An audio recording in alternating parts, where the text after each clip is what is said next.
Vous êtes sous influence. Peut-être allez-vous accepter de venir à 7 h du matin pour aider un chercheur que vous ne connaissez pas. Peut-être allez-vous acheter un modèle de climatisation plus bruyant que les autres. Ou peut-être allez-vous aider un collègue à déménager, tout simplement. Vous allez aussi l'aider à faire les cartons, en fait. Vous êtes sous influence. Bonjour, je suis Jérôme Bourbousson. Bienvenue, vous êtes dans la formation Gagner en impact sur les autres. Nous sommes ici dans une capsule technique. Nous voyons aujourd'hui la technique du low ball. La technique du low ball est une technique d'influence sociale, c'est-à-dire qu'à partir d'une requête que j'ai, donc une volonté, un désir, je vais essayer d'obtenir un oui de la part de mon interlocuteur, donc ça c'est classique, mais je vais le faire de manière relativement standardisée en mobilisant une technique. Aujourd'hui, c'est la technique du low ball. On démarre avec la rubrique 1, l'expérimentation de base. L'expérimentation de base, on la doit à Cialdini et ses collaborateurs. Voilà la requête avec laquelle ils arrivent sur leur terrain d'étude. Donc, c'est une requête quelconque, il faut juste qu'elle soit suffisamment difficile, suffisamment ludique pour intéresser un peu les chercheurs. Ici, ils vont essayer d'obtenir de leurs étudiants qu'ils participent à une expérimentation au sein de l'université dans laquelle ils travaillent. Mais attention, cette expérimentation se déroule à 7 h du matin, donc les étudiants ont peu d'intérêt à y répondre favorablement. Dans une première condition expérimentale, ils vont donc essayer d'estimer ce taux de réponse positive spontanée, ce que les gens disent quand on leur présente la requête véritable telle qu'elle. Et donc, de manière standardisée, voilà ce que vous obtenez. Voulez-vous participer à l'expérimentation? L'heure est imposée, c'est 7 h du matin. Acceptez-vous? Et donc, ils observent dans cette condition-là un taux de 31% d'acceptation de participation à l'expérimentation. Deuxième mesure qui n'est pas inintéressante, c'est qu'ils observent le nombre d'étudiants qui se rendent effectivement à l'expérimentation à 7 h du matin. Et là, on a une perte d'étudiants, puisqu'à la fin, on n'a que 24% des individus qu'on avait sondés en tout, donc on est passé de 31 à 24, certains ne s'étant pas déplacés. Ensuite, ils vont tester la technique du low ball. Je ne vous ai pas encore expliqué ce en quoi elle consiste, mais voilà à quoi ça ressemble. Ils vont dire: voulez-vous participer à l'expérimentation, qu'ils leur ont présenté comme dans l'autre condition? Mais là, attention c'est important, ils vont attendre. Ils vont attendre d'avoir une réponse de l'interlocuteur. Donc l'interlocuteur va répondre oui ou non, sachant que là on ne lui a pas présenté le fait qu'elle se déroulait à 7 h du matin. On attend. On devrait avoir normalement donc un taux d'acceptation supérieur. Et une fois qu'on a obtenu l'accord de l'individu, soit dans la foulée, soit plus tard, on peut le rappeler le lendemain, le surlendemain, on va lui dire, et vous l'avez noté ici, des contraintes horaires vont peser sur votre expérimentation. On est désolé, votre heure de passage, ce sera à 7 h. Et on repose de nouveau la question pour solliciter l'engagement de notre interlocuteur. Acceptez-vous quand même de participer? Alors qu'est-ce qu'ils observent? Dans tous les cas, ils sont honnêtes avec l'individu, on a une expérimentation à faire, acceptez-vous, et elle se déroule à 7 h. Sauf qu'ils s'y sont pris en 2 temps. Et voilà ce qu'on observe comme résultat. Tout d'abord, ils ont un taux d'acceptation orale, une fois la requête présentée entièrement, pas à la première étape de la requête, qui dépasse les 50%, d'accord? Donc on est ici à 56% d'acceptation, alors qu'ils savent que ce sera à 7 h du matin. Et on a, en plus, un taux de déplacement réel, de présence effective, nettement supérieur, puisqu'on n'a qu'une perte de 5% environ des gens qui ont donné leur engagement oral, là où au départ on avait une perte de plus de 20% sur les individus. Donc soit 4 fois moins de pertes dans cette condition-là. On va y revenir, à essayer de savoir qu'est-ce qui s'est passé et pourquoi on a des résultats aussi satisfaisants. C'est pourquoi on va aborder la rubrique 2, bien comprendre la technique. Alors, pour bien comprendre cette technique, on va d'abord discuter de la technique du low ball standard, celle que j'ai présentée dans l'expérimentation de Cialdini, et qui va nous permettre de discuter des conditions officielles de déroulement de cette technique. Donc, dans ce contexte-là, il s'agit de présenter votre requête en 2 temps, et c'est dans le premier temps que va se dérouler la subtilité. Il s'agit d'obtenir l'accord de votre interlocuteur sans lui dévoiler l'ensemble de la requête, et notamment en cachant les contraintes que vous connaissez. Ici, la contrainte était que l'expérimentation se déroule à 7 h. On obtient son accord, et ensuite, dans un deuxième temps, qui peut être décalé dans le temps, On va lui dévoiler les contraintes et on ressollicite en toute bonne foi son accord, qu'on espère obtenir. La technique est là. Maintenant, il existe une deuxième version de cette technique, qu'on aura l'occasion de réévoquer tout à l'heure, ou qu'on revoit plus approfondie dans la formation. C'est la technique du leurre. C'est donc un low-ball un peu différent, puisqu'il ne s'agit pas ici de cacher des contraintes que l'on connaît, mais de faire miroiter en première étape des avantages dont on sait qu'on ne les accordera pas, et ensuite d'annuler ces avantages. D'accord? Donc on aurait dans les deux temps promettre des avantages, je peux par exemple vous promettre une réduction, et ensuite vous dire ah ben finalement la réduction n'est pas possible pour vous, donc j'annule les avantages, mais toujours je ressollicite votre accord. Et donc on s'aperçoit, vous l'avez vu dans l'expérimentation de base, que cette procédure en deux temps crée les conditions d'une réponse positive supérieure à ce qu'on obtient dans le cas d'une réponse spontanée lorsqu'on présente la requête telle qu'elle. On va aborder maintenant un exemple de conversation dans lequel vous avez du coup un interlocuteur, vous allez le voir, qui présente un modèle de clim qu'il essaie de vendre à quelqu'un, et voilà ce qu'il lui dit. Ce modèle est le plus puissant du marché. Ok, je prends. Évidemment, il est plus bruyant. C'est lié à sa puissance. Vous voyez bien ici que du coup on a une requête en deux temps. On imagine qu'il a présenté son modèle longtemps avant et il a mis l'accent sur des choses intéressantes qui sont véritables dans le modèle. C'est le modèle le plus puissant du marché. Il obtient donc l'accord du client en disant ok c'est ce modèle-là que je veux. Et puis après, progressivement, il va quand même, en démarche d'honnêteté, le prévenir et lui dire attention, ce modèle-là, il est plus bruyant que les autres. Et les chances sont fortes qu'il maintienne l'engagement de son client. Ensuite, on prend un autre exemple, une conversation qui touche pour le coup à une promotion, c'est-à-dire on est ici sur la technique du leurre maintenant. Voilà l'extrait et on le commente Vous avez en ensuite. plus 10% de remise exceptionnelle. Ok, je prends. Je suis gêné. La proposition de 10% n'est plus valable. Vous ne remplissez pas toutes les conditions. D'accord, donc vous avez compris, il y a un laps de temps entre les deux étapes de la requête. Donc vous voulez acheter une voiture, imaginons, je vous propose 10%, donc vous êtes intéressé, et ça fait partie des conditions qui vous amènent à me dire oui. Donc, ok, je prends. Et ensuite, tout de suite, ou plus tard, je reviens en disant je suis vraiment désolé, je me suis trompé, c'est ma faute, il n'y a plus la remise. Qu'est-ce que vous faites? Est-ce que vous continuez? Et vous allez probablement continuer et maintenir votre engagement. On aborde maintenant la rubrique 3 pour essayer de comprendre pourquoi ça marche. Alors, pourquoi ça marche? Premier élément, il faut bien comprendre que en cachant les contraintes de la requête ou alors en présentant des avantages qu'on n'accordera pas finalement, on va nécessairement augmenter l'intérêt de l'interlocuteur pour la requête. On la rend plus acceptable. En première étape, évidemment. Donc l'interlocuteur va se projeter.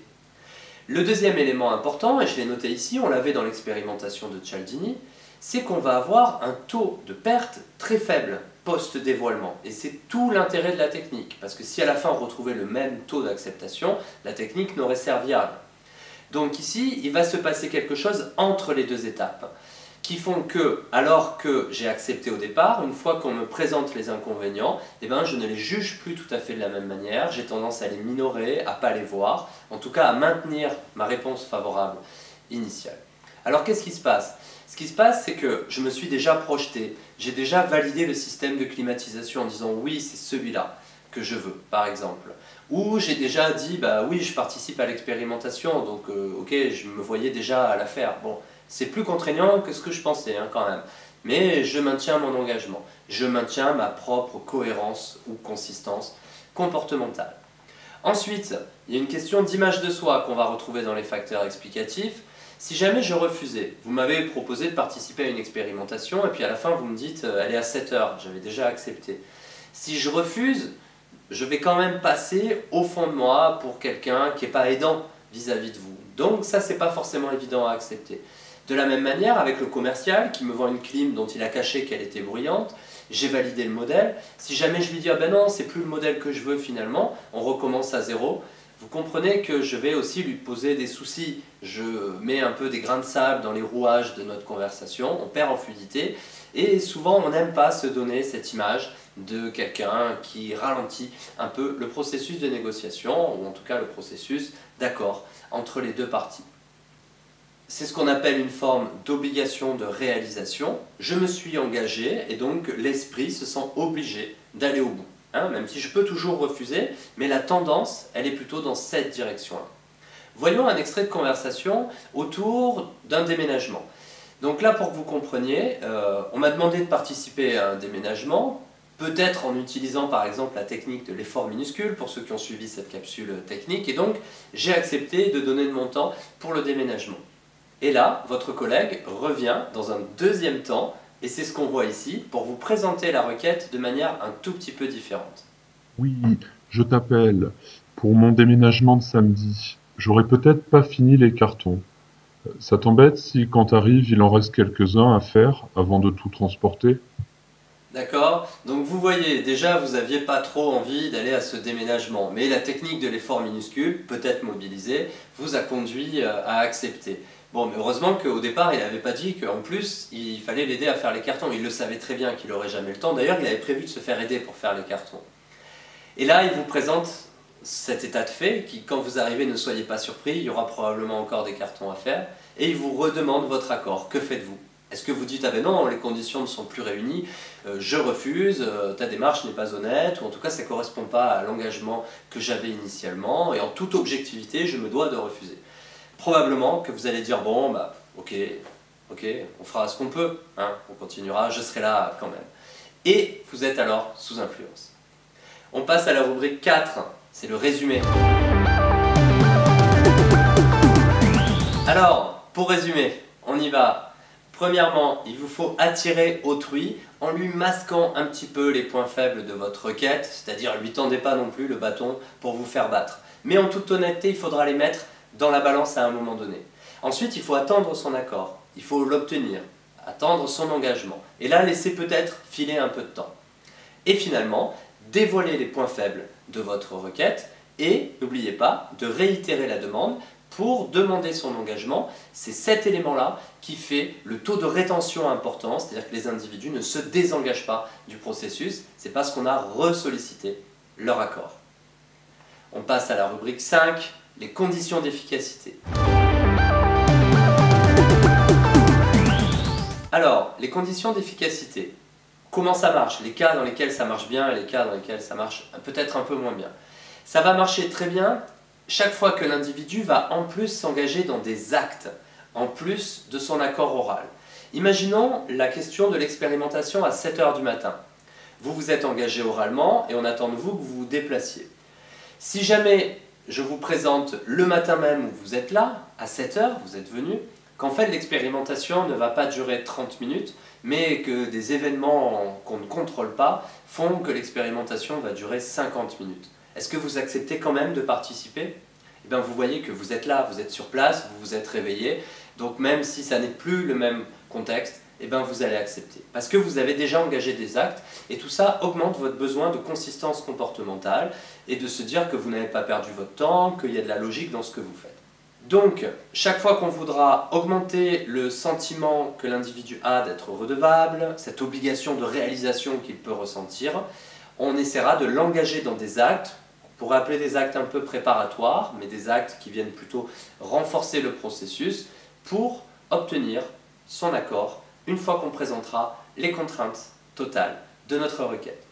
Deuxième élément sur les conditions de réalisation et qui en font l'efficacité, c'est que plus on va retarder le moment où on va dévoiler les points faibles, plus l'individu se sera projeté dans le fait qu'il va répondre favorablement à la requête, et plus il est probable qu'il maintienne son engagement. Donc on ne le dit pas trop tôt, dans le petit temps qu'on attend entre les deux étapes, il faut mieux laisser passer un petit peu de temps, parfois c'est des journées, ça peut être des semaines ou autre. Ensuite, ne pas changer de requêteur. L'individu à qui vous vous adressez est redevable vis-à-vis de vous puisqu'il a accepté. Si vous changez la personne qui formule la demande, par exemple dans le cas de l'expérimentation, si c'est un autre expérimentateur qui appelle, pour dire oui, je suis le collègue de Cialdini, bon, les contraintes font que c'est à 7 h du matin, vous allez être beaucoup plus à l'aise pour refuser la demande, puisque ce n'est pas la même personne qui vous engage cette obligation de réalisation. Donc, plus on maintient la nécessité de cohérence comportementale en maintenant le même requêteur, plus on augmente nos chances d'avoir de l'influence sur autrui. Et le dernier élément, c'est que si l'accord initial peut être un petit peu, moyen, beaucoup public, vous augmentez le devoir qu'a autrui de maintenir sa cohérence et donc d'y répondre favorablement. Imaginons qu'il ait accepté devant plein de gens de participer à l'expérimentation, que ensuite, si vous travaillez par exemple sur la technique de la gravure dans le marbre que vous retrouverez dans la formation, pour essayer de rendre ces éléments-là un peu fixes chez lui, et bien, à coup sûr, vous augmentez sa tendance à répondre favorablement lors de l'étape 2. On passe maintenant à la rubrique 6, les dangers. Les dangers de la technique, il n'y en a pas beaucoup, mais ils sont dangereux, c'est peu de le dire. Le danger essentiel de cette technique, c'est que soit dévoilé le fait que vous connaissiez dès le début les contraintes de la tâche et que vous les avez volontairement cachées. On va donc pouvoir vous reprocher d'avoir volontairement masqué des contraintes importantes et d'avoir fait œuvre de manipulation en essayant de les amener progressivement. C'est le danger essentiel. On passe à la rubrique 7, c'est la conclusion. Conclusion. Alors, on y va. Si autrui se projette, il a répondu favorablement, alors il persistera plus facilement dans la requête, même si celle-ci a changé et qu'elle est beaucoup moins intéressante que la première qu'il avait acceptée. Il est plus coûteux pour l'esprit humain de tout recommencer, notamment quand il a engagé des choses et qu'il s'est accordé, et parfois il préfère encaisser une déception, mais laisser le processus aller jusqu'au bout. Et finalement, n'oubliez pas, vous pouvez ajouter toutes vos excuses, reconnaissez les difficultés qui apparaissent, vous comprendriez très bien que la perception de la tâche ne soit pas la même, et vous ressollicitez toute la bienveillance de votre interlocuteur pour donner une réponse, espérons, favorable comme elle était la première fois. On en a terminé avec la technique du low ball. Je vous donne rendez-vous dans les autres capsules techniques pour perfectionner votre influence sur les comportements d'autrui. À bientôt.